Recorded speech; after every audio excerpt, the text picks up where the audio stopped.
The snowstorm had hit harder than expected. Evan, a quiet man living on the edge of a small human colony town, pushed open his gate, grumbling as icy wind slapped his face.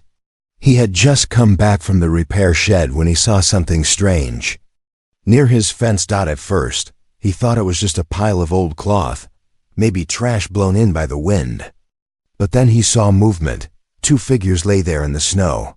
One was tall and thin, clearly a woman by her shape, but her skin had a pale shimmer under the moonlight. Not human, alien. Her arms were wrapped around something small. A child. Evan took a step forward. The woman opened her eyes weakly. Her lips were cracked. Her breath came out in white gasps. She raised her head with great effort and whispered, "Please, help my child." Evan froze. Every part of him wanted to walk back, lock the door, and forget what he just saw. He didn't want trouble.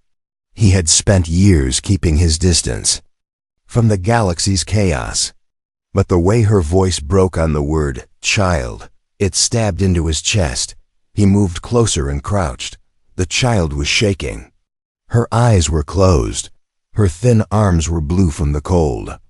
She looked half frozen. No shoes, no coat. Evan looked around. There were no ships in the sky, no patrols nearby. Just endless snow. He sighed, then stood up and opened the gate. "Get in," he said, his voice firm. The alien woman didn't respond. She tried to get up, but her legs gave out. Evan stepped forward and picked up the child first. She was so light, like a bundle of feathers. Then he helped the mother, letting her lean on him as they made their way inside his small wooden house. Once inside, he closed the door, dropped the heavy curtains, and turned on the heater. He placed the child on the couch and covered her with a blanket. The mother dropped to her knees beside the couch and pulled the blanket tighter around her daughter, her hands shaking. "Thank you," she whispered. Evan didn't answer. He just stared at her. Her skin had a soft purple tone, her hair silver and long, tied in messy knots. Her face was beautiful, even though it was tired and pale. Her clothes were torn, old, barely holding together. "You're not from around." "Here," he said finally. She shook her head. "You're not a criminal, right?" he asked. Her eyes met his. "No, I escaped." "From where?" "A trade ring. They took me and my daughter after my husband died in the war." Evan's jaw tightened. He'd heard of such rings. They weren't just criminal. They were monsters. The woman coughed hard, and Evan noticed her hands bruised. Fingers scraped. He walked to the kitchen and returned with a hot drink. She took it with both hands, as if it was the first warmth she'd touched in days. "What's your name?" he asked. "Liari," she said softly. "And this is Rue." The little girl stirred under the blanket, eyes blinking weakly, then turned her face into the pillow. "She hasn't spoken in days," Liari said, voice cracking. "She's afraid of everyone." Evan pulled a stool and sat down. "You just wandered into the snow?" "No, we were hiding in the forest. But I couldn't find food. I heard a machine. I followed the sound and saw your lights. Then I fell." Evan didn't know what to say. He wasn't a hero. He was a mechanic. A quiet man who liked machines more than people. But now, sitting in front of him, was a mother trying to save her daughter in a world that wanted to forget them. He stood up and grabbed an extra pillow and thick blanket. "You'll stay here tonight," he said. "I'll make soup." Liari's eyes filled with tears. She didn't speak, just nodded slowly.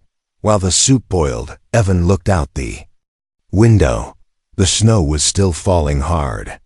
But in that moment, something had changed. His home wasn't empty anymore. There were lives inside now. Fragile, scared lives. And somehow, he felt a weight in his chest, not a burden, but a sense of purpose he hadn't felt in years. As he brought the hot soup to the couch, he heard a soft voice. "Thank you," Rue whispered, eyes still half closed. Evan froze. It was the first word she had spoken. He smiled for the first time in days. "Eat, little one," he said. "You're safe now." But somewhere deep in his mind, he knew safety was not forever, and whatever chased them before might still be coming. The storm outside had passed by morning, but inside Evan's house the silence was still heavy.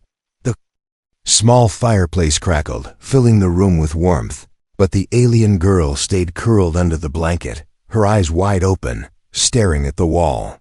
She hadn't moved much since the night before. Evan stood in the kitchen, watching her while pretending to clean a mug. He could feel the tension in the air, not danger, but pain. Deep, silent pain that clung to both mother and daughter like a second skin. Liari was sitting near the corner, steam rising from the cup of broth he'd handed her earlier. Her silver hair had been brushed back, tied loosely with a cloth band. Even in worn clothes, she looked graceful. But when she turned her back to warm herself at the fire, Evan saw something that made him stop breathing. Her shirt lifted slightly. Scars, dozens of them. Some old and faded, others raw and recent. Across her spine, shoulders, ribs. Thick and uneven. Not burns from battle, no. These were whip scars, restraint marks, even small circular wounds like hot iron brands. He swallowed, the anger rising in his throat. She noticed his stare and slowly pulled the shirt down. Not embarrassed, just tired. "They chained us for days," Liari said calmly, like she was talking about the weather. "When we first escaped, Rue was still small. They caught us once. But we escaped again. That's when they marked me to. Show others what happens if you run." Evan didn't speak. He just sat across from her, quietly, hands resting on the table. "Why come here?" he asked. "Why not go to a shelter?" She looked at him with tired eyes. "Because shelters don't protect aliens like me. They scan our records, and then the bounty hunters come. Some humans even sell us back to the ones we ran from." Her voice didn't break, but Evan could feel the fear behind every word. "Rue watched them kill her father," Liari added, glancing at the girl. "She hasn't spoken much since." Evan looked toward the little girl. She was holding the blanket tight to her chest, her eyes dull, like someone who had forgotten how to dream. He sighed and stood up. "She need real food soon. Can she walk?" "Yes, she's just afraid." Evan knelt beside the girl. "Hey," he said gently, "we're going to get you warm clothes, all right? And real food. But I need you to be brave and help your mom stand, okay?" The girl didn't answer. She looked at him, not in fear, but with emptiness. Like no one had spoken to her gently in a long time. Then, slowly, she nodded. It was the smallest nod Evan had ever seen, but it meant everything. An hour later, they were walking through the snow-covered woods behind Evan's cabin. He had a small bunker built into the hill, an old storage space from when he lived with his father. Inside, it had supplies. He opened the door and pulled out old jackets, boots, and thermal blankets. Liari tried on one of the jackets. It was too big, but it fit well enough to hide her worn clothes. She helped Rue into boots and a red scarf, gently wrapping it around the child's face. The girl leaned into her mother's arms, not saying a word, but her eyes watched Evan closely now, not with fear, but with curiosity. On their way back, Liari spoke again. "I wasn't supposed to survive," she said. "They told me once. Your kind is only useful when silent. That's when I stopped talking too. Until the day my mate died to give us a chance." Evan didn't interrupt. "He said to me before he died, 'Find someone who sees you as a person, not a possession.' I never believed that person would be human." Evan paused mid-step. "Do you trust me?" he asked. Liari stopped walking. "I don't know," she said. "But I trust how you looked at my daughter last night. That's more trust than I've given anyone in years." Back inside, Evan prepared dinner, real food this time. Vegetables, some old protein packs, and rice. As they ate quietly, Evan noticed something. The girl had moved closer to him. Just a little, her plate in hand, her eyes on his every move. Like she was trying to study how humans worked, not in fear, but interest. Then, after a few quiet minutes, she did something unexpected. She placed her hand gently on Evan's jacket sleeve and whispered something too soft for Liari to hear. Evan leaned closer. "What did you say?" he asked. She looked up at him, then glanced at her mother and said in a whisper, "You're not like the others." Evan's chest tightened. He didn't know what to say. Liari watched in silence, tears rising again, this time not from fear, but hope. For the first time, the room didn't feel like a shelter. It felt like the beginning of something that might grow stronger. And just as Evan started to feel calm, a distant sound reached his ears. A low hum. Mechanical. Too low for normal transport. Evan's head snapped toward the window. A hunter's drone. Coming straight toward them. The humming got louder. It wasn't the wind. It wasn't a passing ship either. It had a pattern, slow, steady, circling. Like something searching. Evan didn't speak. He stood up, moved to the window, and pushed the curtain aside, just an inch. A black shape floated just above the tree line. Small, sleek, and quiet. Its red scanning lens blinked as it moved left to right, pausing every few seconds. Drone. Not government. Not police. Private. A bounty hunter's drone. Behind him, Liari froze. She knew the sound too. She picked up Rue and backed away from the window without a word. Her body had already moved before her mind did. Instinct. Years of running had trained her well. Evan let the curtain fall and locked the front door, then the back, then the side. "How did they find you?" he asked, his voice low but sharp. I don't know," Liari whispered, trembling. "We didn't send any signals." "Maybe someone saw you yesterday," he said. "Maybe they were already tracking this area." Evan turned and pulled open a storage locker near the fireplace. Inside were a few old weapons, mostly hunting gear, but one was different. A long black plasma rifle with scratched edges. Military surplus. He hadn't touched it in years. He picked it up, loaded the power cell, and handed a small blaster to Liari. "Do you know how to use it?" She nodded. "I fought in the early war. I'm not helpless." "Good," Evan said. "Because they might not knock." Just then, a sharp ping echoed through the cabin. His comm panel blinked to life. A secure message had arrived. Evan stepped closer. "Check the sender. Blocked ID." He hesitated, then opened it. A robotic voice came through the speaker. "You are harboring wanted fugitives. Surrender them now. You have 1 hour. Resistance will result in destruction." Rue let out a sharp gasp. She covered her ears, eyes wide with panic. Evan slammed the panel shut and turned to Liari.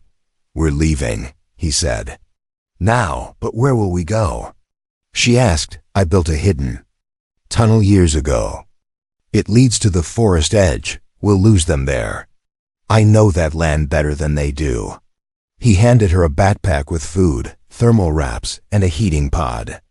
Rue clung to her mother tightly as they moved toward the floor panel beneath the rug. Evan kicked it open, revealing a dark passage. "They'll track heat," he said. "So we leave everything powered down. Lights off, heater off. Only emergency mode." Liari paused. "You're doing this for us?" Evan looked at her, then at the trembling child in her arms. "No," he said. "I'm doing this because someone should have helped you long ago." They moved through the narrow tunnel in silence, light from a hand lamp guiding the way. Cold air leaked in from above.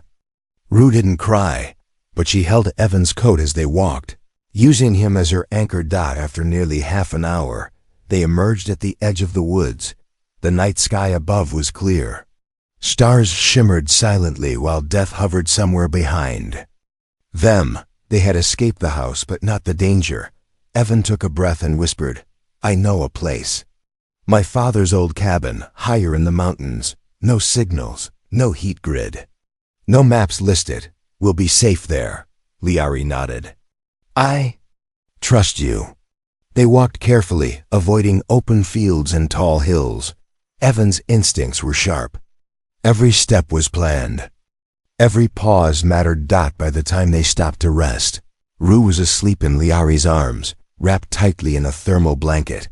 Liari turned to Evan. You had no reason to help us. No debt. No bond. Why take this risk? Evan stared into the fire. He had just lit a small controlled flame behind rock cover. I don't like seeing kids in chains, he said. That's the only reason I need. She looked at him for a long moment. Her eyes, tired but soft, reflected the flicker of flame. You could walk away tomorrow, and we wouldn't blame you, she whispered. I'm not walking away, he replied. But I think I know how they found us. Liari leaned forward. How? Evan held up a small device. It was a tracker, no bigger than a coin. He had pulled it from Rue's jacket while she slept. Her eyes widened in shock. They hid it in her clothes? Probably during your last capture, Evan said. It's old tech, but it's still active. And that means a deep roar echoed in the sky above them. Evan and Liari both looked up at the same time. A small black ship hovered in the clouds, scanning the land below with a wide red beam. The drone was just the beginning. Now the hunters had arrived in person. Evan grabbed his rifle and stood up. Get ready, he said, because they won't just knock. And I don't run. Liari stood beside him. I don't run anymore either. In the shadows the child stirred, her hand reaching for both of theirs. A silent promise that whatever came next, they'd face it together. The trees trembled. Evan didn't wait for the second sound. The first blast had already ripped through part of the forest below. The enemy wasn't guessing anymore. They were tracking. He slung his rifle over his back, scooped up the heat pod, and turned to Liari. Wake her, quietly. Liari bent over Rue, gently tapping her shoulder. The child opened her eyes with a jolt, already breathing fast like she'd woken from a nightmare. But this wasn't a dream. Evan was already packing the fire pit with snow to kill the warmth signature. Above, red scanners swirled back and forth across the treetops like angry spotlights. We move. Now, Evan whispered. He led them uphill, through thick brush and frozen rocks. Each step was cold, sharp, and silent. The wind screamed around them, but Evan knew this land like his own skin. He had hunted here as a boy. He knew where the ice cracked, where the sound carried, and where a man could vanish. Behind them, the night lit up again. A blue plasma beam cut through the trees, missing them by mere meters. The heat of it made the snow steam where it struck. Rue stumbled, but Evan caught her before she fell. She looked up at him, wide-eyed, scared but not crying. Good girl, he said gently. Hold tight to me. They reached a ridge. Below it, Evan knew there was a cave. It wasn't deep, but it was narrow enough to hide them from sensors if they turned off all heat and stayed still. He motioned to Liari. She nodded. Together they slid down the slope, ducked behind ice-covered roots, and slipped into the cave. Darkness swallowed them. The only sound was their breathing and the distant, slow hum of the hunting ship overhead. Evan held his rifle, crouched at the mouth of the cave. Liari and Rue sat behind him, back against cold stone. The girl nestled inside her mother's coat. What do they want from you so badly? Evan asked, eyes scanning the trees. It's not just the bounty, Liari whispered. It's what I took from them. Evan turned slightly. What did you take? She paused, then pulled something from inside her coat, a small cube, metallic, with faint glowing symbols on the surface. It's proof. Names, locations, buyers, the entire network. Slavers, officials, traders. I stole it from the command station right before I escaped. Evan stared at the cube. This could burn down half their empire, he said. That's why they'll never stop, not until it's back in their hands. Or buried in the snow with me. Evan gritted his teeth. We'll make sure neither happens. Hours passed. The hunters moved on, but Evan didn't trust their silence. He waited until morning light broke the horizon in cold streaks of gray. They emerged slowly from the cave. No sign of drones. No red lights. Just quiet snow and cold air. They moved north, deeper into the hills. Evan was taking them somewhere he hadn't been in years, the old ranger's tower, hidden inside a burned-out wildlife zone. A relic from before the colony downsized. As they approached the edge of the ruin, Liari slowed down. "You know this place?" "Yeah," Evan replied. "It used to be mine." The tower was mostly broken, but its underground bunker still worked. Evan cleared the doorway and unlocked the old hatch with a manual override key. Once inside, they closed it behind them and powered the emergency lamps. The room lit up in a soft glow, walls lined with old gear, maps, and tools. It wasn't home, but it was safe. Rue ran her fingers along a dusty workbench and smiled faintly.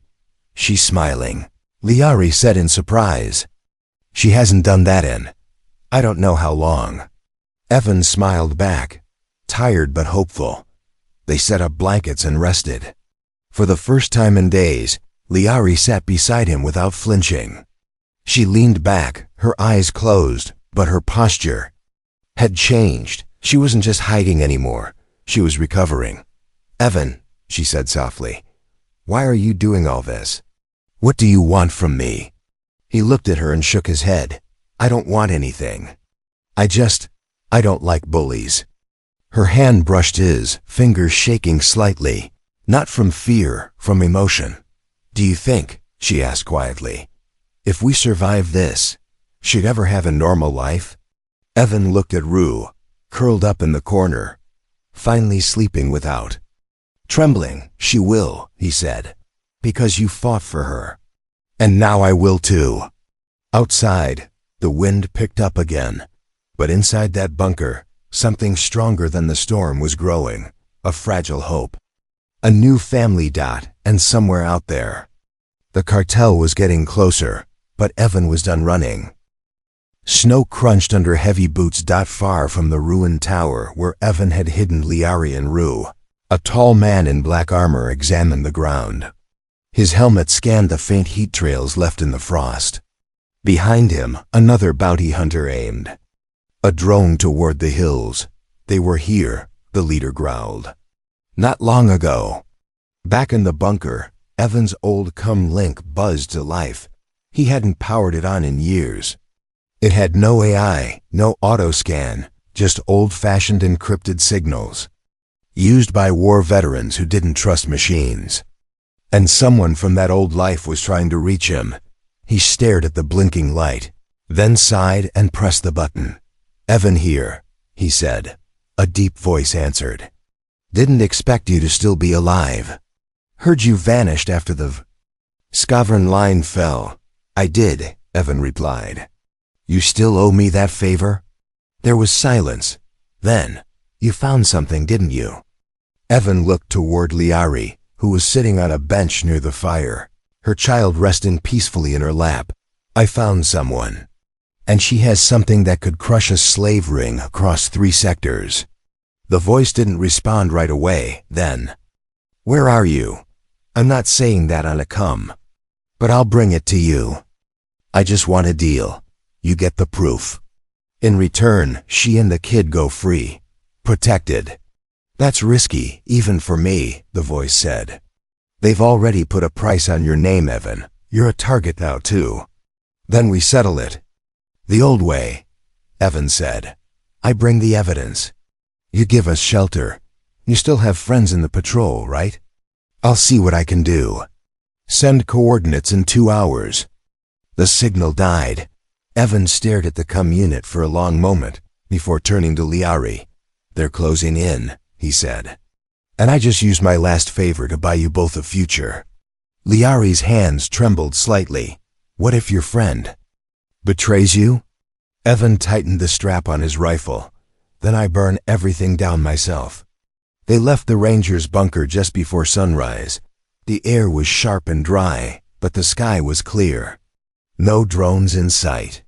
No ships overhead. Evan took them through an old hiking route that wound around the base of the hills. He knew where the forest ended and the land broke into valleys.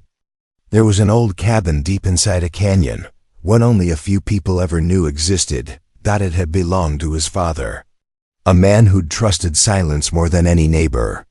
A man who'd prepared for war, even during peace. When they arrived, the cabin looked abandoned. Dust on the windows, moss on the walls. But inside it was clean, dry, safe. Rue stepped in first. She looked around carefully, like she half expected someone to shout at her.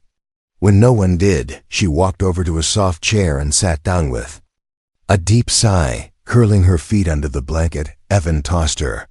Liari turned slowly, taking it all in. This is where you grew up. Most of it, Evan said. My father believed the galaxy would collapse someday. He was wrong, but he taught me how to survive. And now you're using it to save us. I'm not saving you, he said. I'm giving you time to fight back. She moved closer to him, her eyes searching his face. Why does that matter to you? Evan paused. Then he said, because you didn't ask for pity. You asked for help. You protected your daughter even when it would have been easier to give up. That's not weakness. That's strength. Liari blinked back tears. Then let me be strong again, she said. Let me stand beside you when this ends. He didn't argue. Outside, a sensor pinged. A message blinked across the screen of Evan's old CUM device. Coordinates accepted. Landing site cleared. One ship authorized. No patrol, no trap. You've got one shot. Evan glanced at Liari. It's time. She handed him the data cube. But as he reached for it, she stopped him. If I die, protect her, she whispered. Even if she forgets me, don't let her grow up afraid. Evan looked her in the eyes. You're not dying, he said. You're going to watch her grow up happy. And I'm going to make damn sure of it. Outside in the sky beyond. The canyon cliffs. The faint sound of an engine approached. Evan loaded his rifle and pulled on his coat. They'll come fast, he said. They always do when they're scared. And now, the cartel had every reason to be terrified. Because Evan wasn't just a mechanic anymore. He was fighting for something worth protecting. Asterisk. The cabin was quiet, too quiet. Evan sat on the porch, rifle across his lap, eyes locked on the horizon. The deal had been made. Coordinates sent. Contact confirmed. A ship was coming. But trust was a fragile thing, and Evan didn't believe in peace until it stood in front of him. Breathing. Behind him, the door creaked open. Small footsteps tapped against the wooden floor. Rue stepped out, holding a drawing in her hand. Crude lines, stick figures, a tall man, a woman with silver hair, and a child between them. She walked up to Evan, looked at him shyly, then sat beside him without a word. He glanced at the drawing. Who's that? He asked gently. The girl pointed to each figure one by one. Me, Mama, and... She hesitated, then looked up at him. You, she whispered. Evan felt his chest tighten. You drew me? Rue nodded. Liari appeared in the doorway, watching the scene silently. Her eyes softened when she saw the paper in her daughter's hand. She hasn't drawn anything since before her father died, Liari said. Evan set his rifle down and looked Rue in the eyes. Why me? He asked. You carried me. When Mama was too tired, Rue said quietly. You gave me warm soup. You didn't leave. Then she added softly, Are you my new dad? Evan swallowed hard. He wasn't a man who cried. He had seen too much. Lost too much. Built walls around his heart long ago. But now, this small girl was breaking those walls with just a whisper. Liari stepped closer. Arms crossed over her chest like she was trying to hold her emotions in. You don't have to answer that, she said. She's still healing. We all are. Evan stood up and knelt beside Rue. I'm not trying to take anyone's place, he said carefully. But if you want me to be someone who protects you, Who stays, then yes. Rue smiled, a real smile. The first one Evan had ever seen from her. She reached forward and hugged him. Not tight, not desperate. Just honest. Inside the cabin, Liari turned away, not because she was sad, but because the weight in her heart had started to lift, and her tears had nowhere else to go. The moment didn't last long. A sensor beeped. Inside Evan's coat, the ship was close. 10 minutes out. Evan stood, serious again. They're early, he muttered. Or someone's following them. Liari stepped outside, eyes sharper now. What do we do? Evan checked his gear. We wait until they land. If it's my contact, we pass the data cube and move. If it's not, he didn't finish the sentence. He didn't need to. Rue was still holding his hand. He turned to her. Go with your mother. Pack what you can carry. If I give the signal, you run to the old escape tunnel. Don't look back. No, she said firmly. We stay with you. Evan looked at Liari. She nodded. We're not afraid anymore. She said, not when you're with us. For a moment he didn't speak. Then he smiled. All right then, let's end this together. The ship came down slowly, its shape cutting a sharp line across the sky. It wasn't cartel built. Number. Red lights, no black steel. Just a small patrol craft with faded markings and quiet engines. It landed softly. Just outside the clearing.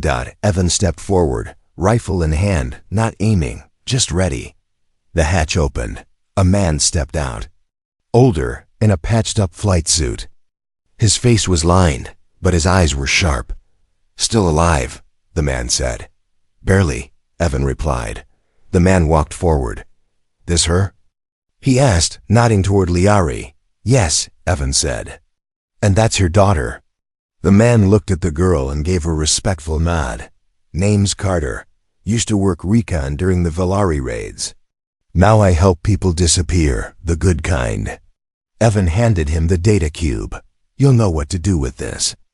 Carter took it, scanned the edge, and whistled. You weren't kidding, he muttered. This could sink a dozen dirty officials. That's the plan, Evan said. Carter turned to Liari. I can take you both to a safe system. New IDs. New lives. You won't need to run anymore. Liari looked at Evan. What about him? She asked. Carter shrugged. That depends. If he wants, I can make him vanish too. Rue held V's hand tighter. Evan looked down at her, then up at Liari. I don't want to vanish, he said. I want to be where she is, where both of you are. Carter grinned. Then let's get moving, Dad. We've got a ship to catch. As they boarded the ship, Rue turned back one last time to look at the cabin. It was a good place. She said. Evan knelt beside her. We'll build a better one. Together. And as the doors closed behind them and the engines lifted them into the sky, the cartel's shadow finally stayed behind on the snow-covered ground. For the first time. They weren't just survivors, they were a family. The stars stretched wide outside the patrol ship's windows, endless and quiet. But inside the ship, silence was no longer cold. It was calm. Safe. Evan sat with Rue resting against his side, her breathing slow and steady. She had fallen asleep, holding his old military tag in her tiny hand like it was a treasure. Liari watched from across the room, wrapped in a soft gray blanket, a look in her eyes Evan hadn't seen before. Peace. It felt almost wrong, because peace had never come easy. Carter stepped into the room, holding a datapad. We're an hour from Haven 7, he said.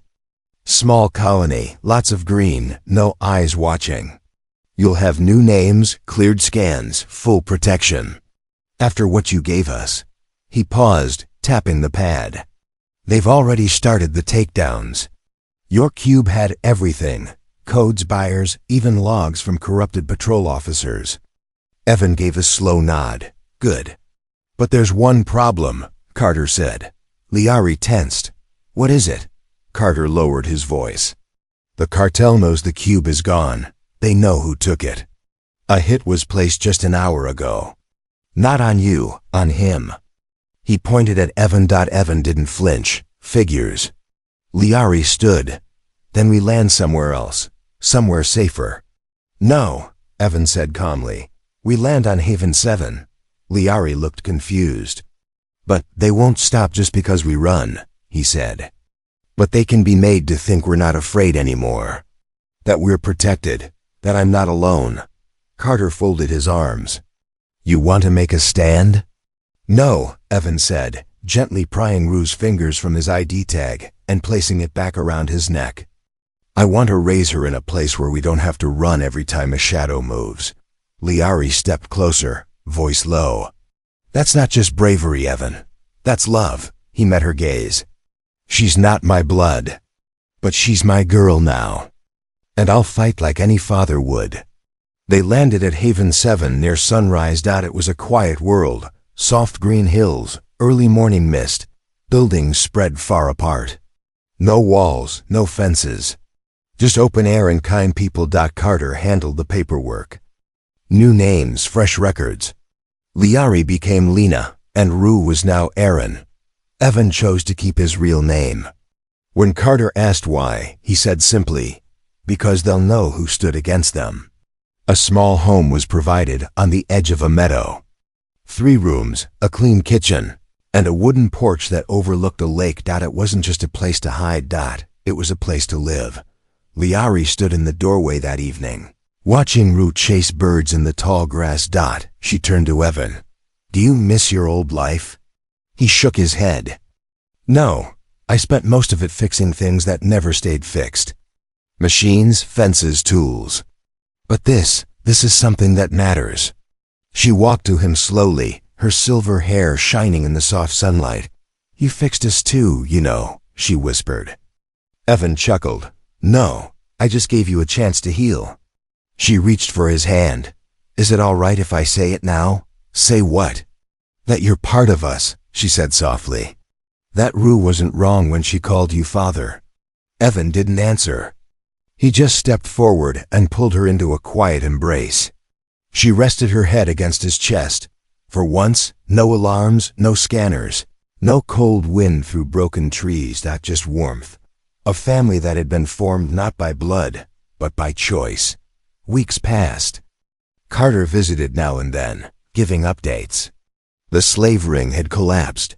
Some cartel heads had been arrested. Others had vanished. Bounties were lifted. New patrol laws were written because of Liari's stolen cube. Evan spent his days working on a garden behind their house, teaching Rue how to grow earth vegetables. She still called him Papa. Every single day. One evening, Evan sat on the porch with Rue asleep in his lap again. Liari brought him tea, wrapped her arms around his shoulders, and watched the stars. You never asked for this, she said. No, he replied, but I never knew I needed it either. She smiled. You were a stranger when we collapsed outside your gate. He looked at her. And now? Now, she said, you're the reason my daughter smiles. Evan didn't reply. He didn't need to. The galaxy would go on being dangerous. People would still fall, still run, still break. But somewhere on a quiet world, in a house by the lake, a little alien girl would grow up knowing one thing for certain. Someone had chosen to love her, not because he had to, but because he wanted to. And no bounty could ever take that away.